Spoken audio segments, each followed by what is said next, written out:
This is Business Therapy, healing businesses from the inside out through communication and emotional intelligence. I'm Diane Dye Hansen, management consultant, and with me is Christine Salvo, therapist, certified mediator, and certified hypnotherapist. Good morning, everyone. Hello.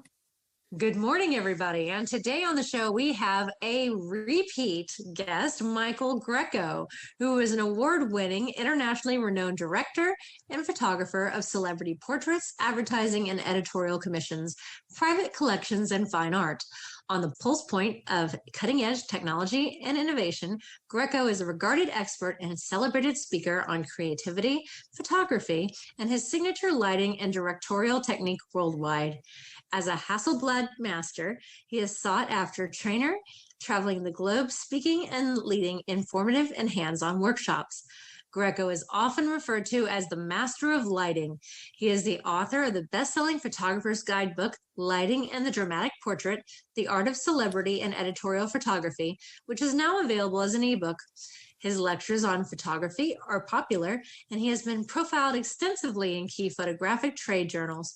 To learn more about Michael Grecco, visit his website at michaelgrecco.com. Welcome to the show, Michael. Thank you so much. What a mouthful all that was. It was. But you know, what a mouthful your career has been. You've worked with Steven Spielberg, Patrick Dempsey, Will Smith, Johnny Depp, Robert Duvall, Martin Scorsese, Janet Jackson, Mel Brooks, Lucy Liu, Ben Stiller, Penelope Cruz, Morgan Freeman, Jet Li, Will Ferrell, Joaquin Phoenix. Whew. Wow. You've certainly done your homework, and I couldn't have recited that list. So you have a new book out, and in this episode, we're going to be talking about expert positioning and how books aid in achieving that goal. So tell us about the new book. So the new book, the title was created by my editor. Obviously, it's a editor's title because it's a mouthful. It's punk, post-punk, new wave, comma, on stage, backstage, in your face, comma, 1978 to 1991. And there's probably some commas I missed in there. But but the website is daysofpunk.com to make it easy. It's an unseen body of my work from the earliest part of my career of the punk scene in New York and Boston. Wow, that actually sounds really cool. Thanks, Christine. So expert positioning and how books aid in achieving that goal. So you're obviously an expert in photography, but, just for our listeners who may not, understand, the various uses of books, what are some of the more beneficial uses for a book, and what are some of the misnomers about what publishing a book can do for you? Well, I mean, once you publish a book on a specific subject, you're an expert in that field. So, I specifically, my first two books were The Art of Portrait Photography and Lighting and the Dramatic Portrait. Both were really my lighting techniques, and I had an early article early in my magazine career. I've had two halves to my career. One as a photojournalist and one as a magazine portrait photographer, cover photographer, and commercial photographer. And early on in the second half of the career, one of our industry trade publications they had a series called Lighting Masters, and they did a Lighting Masters article on me, which developed into a lecture series, and then it developed into the first book, and that set me up as an expert in lighting. That is what people referred to. It was in professional photographers' studios. People knew what my work was about. And then the next two books were portrait books, but every time you do a book, it says two things. A, that this person has the wherewithal and there's an interest from a publisher or someone of the like to make a book of his work. And then B, it's sort of a calling card. I can see that for sure. Yeah, so you mentioned publishing, and I know there's several routes to go. You can self-publish, and Amazon has something to do that. But how does one go about catching the attention of a publisher?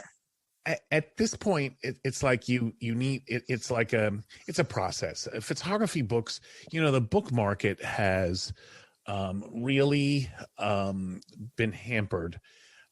People are buying less books. People are into digital media. People aren't buying books. And, advances and interest in publishing illustrated books, which is what the category of books, I do as a photographer, is hard because they're expensive to print.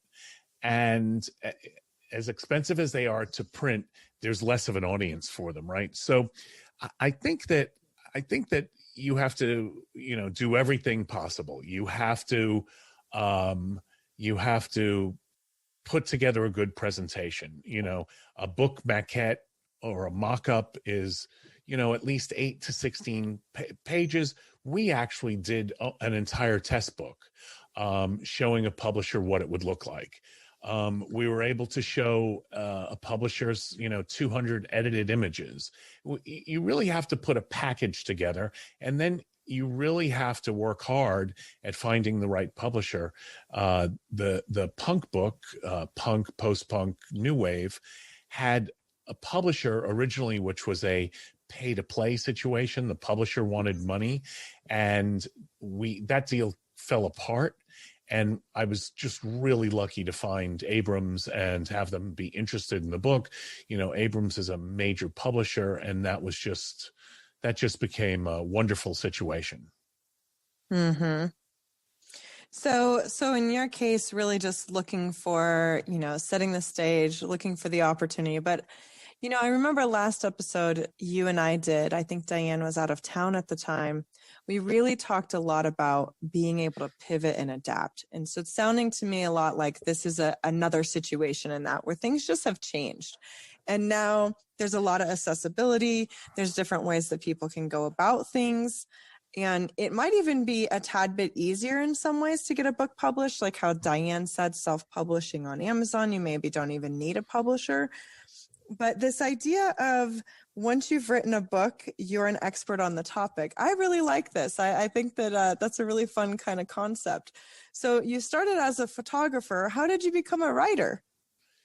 Well, the first two books I had to write because I had to talk about my techniques, and it was a labor of love. I'm not really naturally a writer. With email and business communications these days, I've gotten much better at that. You just tend to sit often on your computer all day writing people. So it became more natural. But the first book and the second book really, they took me a year on and off to write all the stories and work with a project manager and lay out the book and figure out what pictures were going to be. And the next two books, then I had a book of portraits of people at the Adult Video Awards and Expo, Naked Ambition. And this book, I hired the writer. I did a preface to the book, and I also did stories. The images for the punk book are organized by venue, and I did a story about what each venue was like. And that gave me like a little snippet to tell some of the stories of what went on. And it wasn't like a time-consuming amount of writing. It was a situation where I wanted to make it honest and real and take a chance, like leap off the diving board and like take a risk and tell people what really went on those days, sex, drugs, and rock and roll, and how wild it was, and not be afraid of it having negative business implications. So, and then our writer, helped me and edited that text. So to you and for you, what is the business outcome of creating the book? I mean, you can put all this love and this effort into a book, but and I've been told that book sales are no longer the biggest revenue generating goal, but a book can be used for positioning, for marketing, and to create business outcomes. So for you, what are the business outcomes that are attached to a successful book launch? Well, this book launched today. So, this book just launched. So we don't know yet. But,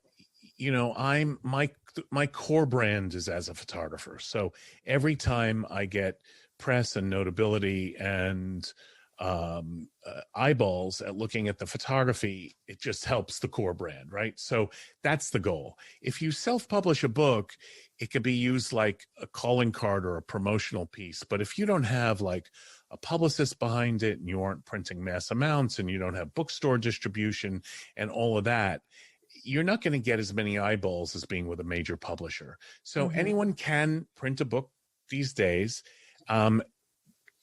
Self-publishing a book is a great idea if you want to get speaking gigs and stuff like that. You can send the book to whoever is thinking about having you as a speaker. A videotape of you speaking is even better. But if you're able to get a book out with a major publisher and get some notice on it, get it on a bestseller list or get it high up on Amazon and get some traction, I think that'll help you more because it positions you differently than anyone else in your field. You're the person, you're the woman or man that did that. And that's the important thing. What do modern publishers provide now that that differ from self-publishing? Well, we're talking about the time of COVID, so everything's a little skewed right now, but modern publishers have distribution. I mean, that's really what it is. If you're trying to actually sell physical books, and you look, as a photographer, you don't want to sell ebooks. You want people to have your photography in their hands and feel it and love it and appreciate it and so on and so forth. So, and book publishers have distribution. They have an infrastructure. I mean, Abrams has been tremendous on this book. We were able to send out influencer copies. I had my own publicist, but I worked with their publicist and we sent out press copies. They aligned. They're setting up some major press opportunities, the New York Times, the Guardian in the UK. We had a big feature in the Sunday Herald of Scotland. We're in LA Weekly and NPR, and oh, that's great. So that's the type of that's the type of positioning you want to try to achieve. But again, it's a book's even good as a calling card. So if you do your first one as a self-published book, but can send it out to people and have people read it or look at it and notice you, that works. Maybe not as well, but it works also. Mm-hmm. That's fantastic. And so back to the publisher themselves, though, that seems like they did help you with some marketing, but how much of the marketing is on you versus how much of the marketing is on the publisher? Well, in general, it should all be up to the publisher, but I have someone I hire, a small team, to do social media because it would never get done if they didn't do it. Amen. Right? It just wouldn't it's hilarious because I always start a caption to a social media image or the text as remembrance of things past. It's like every 3 or 4 months, I'll look in my phone and go, oh, these are cool. I should give them to the social media company. I would have never posted them at the time. I'm sort of too busy living or being in that situation to be, spending it posting social media images. So, I have a social media company. I hired a publicist for 6 months for the book, and I did a lot of it. It was just a team effort, but they definitely there to support you. I mean, I didn't have contacts at the larger media outlets. I was able to reach out to wonderful people like you and your audience who had me on before, and I'm so thankful to be on again. But being with a good publisher, they should be able to do it all if you don't have that experience. That's great insight. So there was something you said that I don't want to fast forward through because this is a sign of the times, which is kind of fun. So you used influencers. I'd love to hear a little bit more about that because I think for our listeners, there's so many ways to get the word out there, and influencers it's a thing. We have Diane and I have a mutual friend that was recently approached to be an influencer for a jewelry line, and just kind of watching what she's doing and kind of seeing how this all works. We're using our resources. We're using people differently. We're kind of tapping into these different avenues now for marketing. Can you say a little bit about that? Yeah. So, I mean, the publisher, so our marketing is on like 3 or 4 different levels, and I can go into it a little bit. Obviously we're sending out press copies and getting, doing radio and television and, web broadcasts and printed press and online press and as much press as possible. That's number one. My social media team has images from the book that have been watermarked, and we've joined the fan sites on Facebook for the bands. So if we're just posting images, the images have the website on it. Hopefully, we make a light mention because you can't sell on those sites, right? So on those fan groups, and we're posting our social media images onto our own platforms. I have 70,000 followers. We're doing a contest. And then we put together an influencer list, and that influencer list, we sent books to with a nice note. Hope you enjoy it. If you can make a mention, that would be wonderful. We're doing some online advertising with some of the videos that we made. This is where, to sell the book to a publisher, we actually made videos to promote a book that didn't exist. Wow, interesting. So, and now we're taking those videos later and using those videos as the, social media ads to videos, the social media ads for the book. That is brilliant. And you said we sold to a publisher. So who's all included in that? I have a studio manager and I have an archivist and lawyers, and we as my collective team, but I went and sold it. Look, here's a tenet in business. You can't put your success in the hands of others. You'll only be disappointed because no one cares about your business the way you do. So if I didn't help with the publicity, or I didn't make sure everyone was doing what they were supposed to do, even though they're not my employees, an effort like this could be mediocre or fail. Mm-hmm.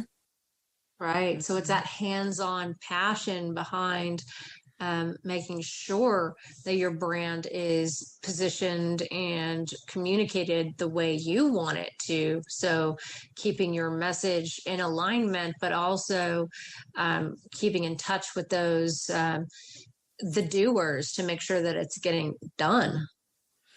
Absolutely. And look, not only is the brand statement the photographs, actually the book is, in a general sense, because I'm very entrepreneurial. I have 3 startups. I'm working on a docuseries. I'm working on a potential reality television show.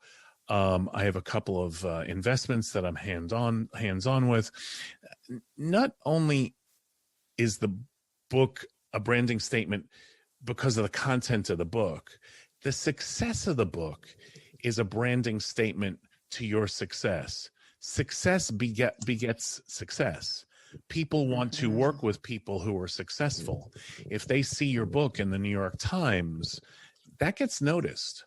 that means you're doing something right, that people want to work with you and want to have that success for themselves and their projects. Right. So, I mean, as to your point, success begetting success, that the media really is the carrier of the torch of that, because they are the beholders of the eyeballs. You know, they have the millions of subscribers, they have the influencers, have the audience and the following. So it's tapping into those one-to-many connections and knowing who those people are in a very targeted way. I suppose that, you know, when you did your marketing plan for your book, that you were very intentional in that.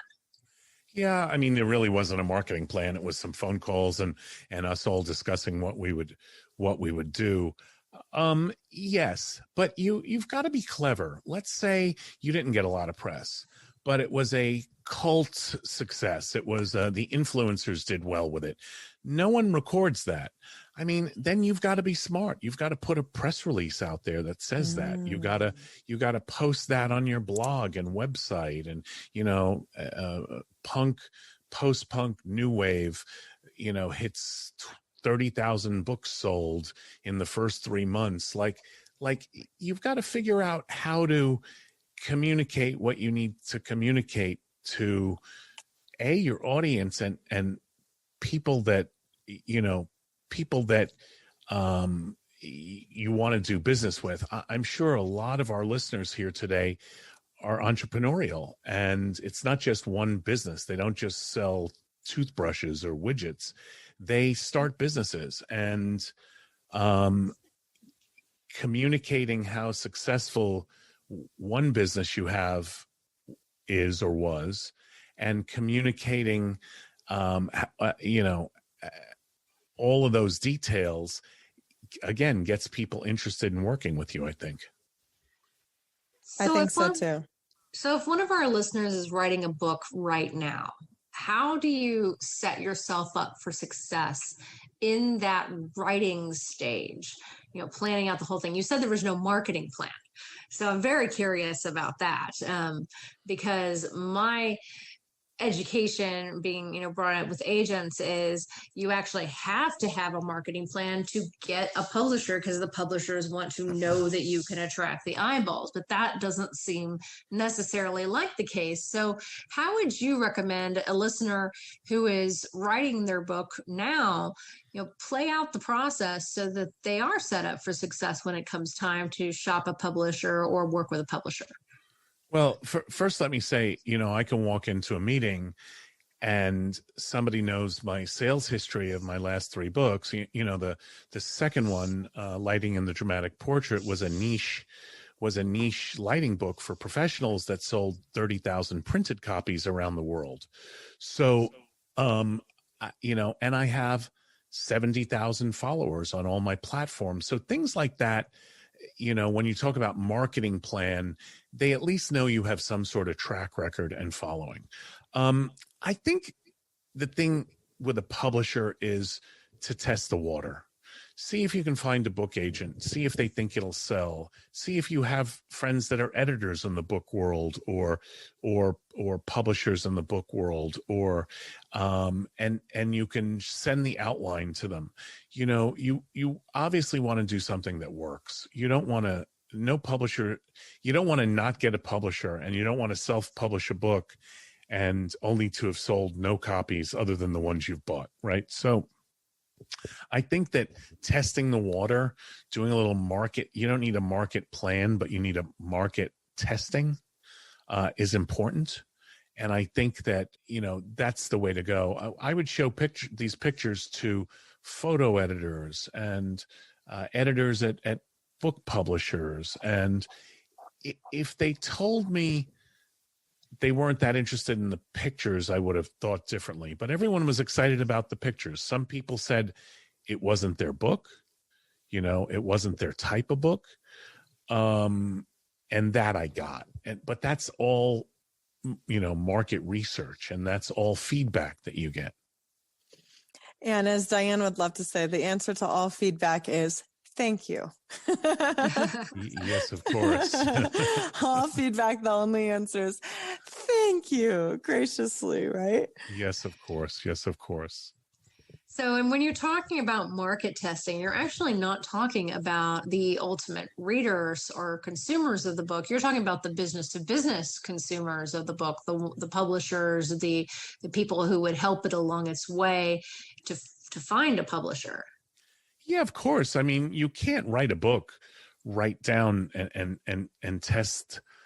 I mean, I guess you can, but you can't write a book and test the audience on different types of books and with different endings and different writing styles. And I mean, I guess it can be done that way, but a book has to be authentic. It has to be, what was so important about punk music and the punk music era is the music was authentic. That's what drove the listeners to listen to that music and the fans to be at those concerts. Writing a book has to be your voice and authentic, in my opinion, Definitely. And there's so many there's books about writing books. There's so many courses and coaches and people telling you about the right way for it to be done.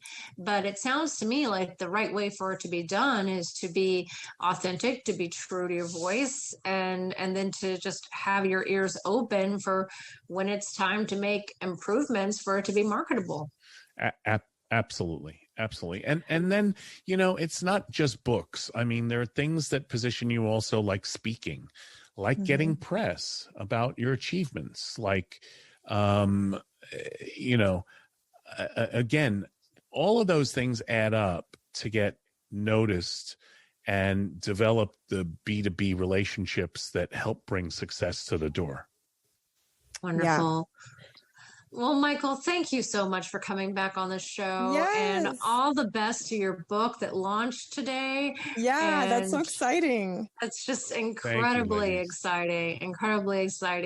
And you have another website, correct? You have daysofpunk.com. And how would anybody go ahead and see the rest of your portfolio, your book, if they were interested in learning more? It would be michaelgrecco.com, Grecco with 2 C's. Awesome. Thanks so much. Thanks so much. This has been Business Therapy, healing businesses from the inside out through communication and emotional intelligence. I'm Diane Hansen, management consultant. And I'm Christine Salvo, licensed marriage and family therapist, certified mediator, and certified hypnotherapist. Thank you so much for listening today. Have a great day. Have a great day. Bye-bye.